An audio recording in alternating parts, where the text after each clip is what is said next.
C'est le deuxième slide, donc c'est un peu le négatif du slide que vous avez vu tout à l'heure.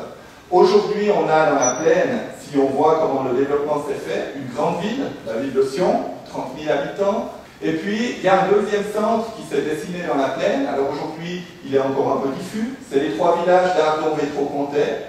Mais finalement, l'urbanisation, elle les a rapprochés, ces 3 villages.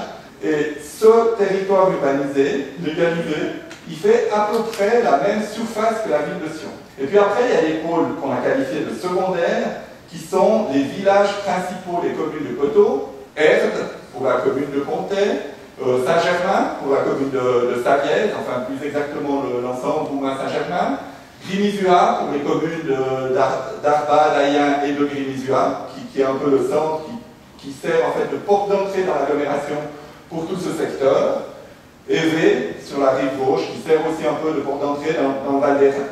Il y a un pôle secondaire en plaine aussi, c'est le pôle qui est constitué par Uvrier-Saint-Léonard, qui finalement sont 2 villages qui se touchent, qui créent un ensemble, qui appartiennent à 2 communes, les communes de Sion et Saint-Léonard. Et puis c'est le 5e pôle finalement secondaire qui permet de raccorder finalement les communes plus périphériques, les communes de Coteau, à la plaine et aux 2 pôles principaux d'Ardon, Métro-Comté et de Sion.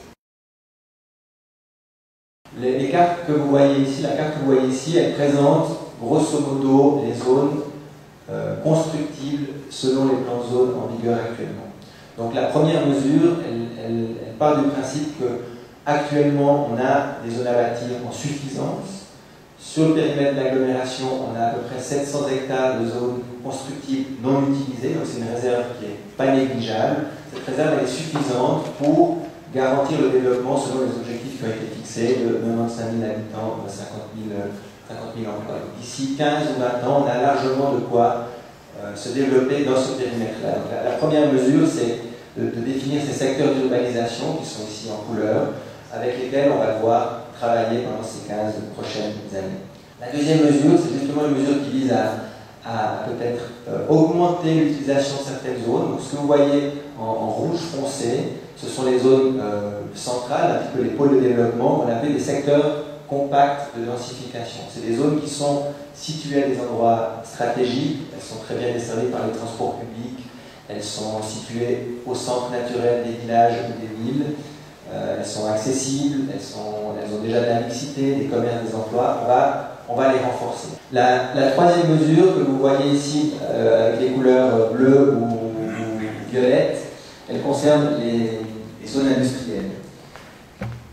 L'idée c'est de regrouper, de concentrer et de rationaliser les zones industrielles.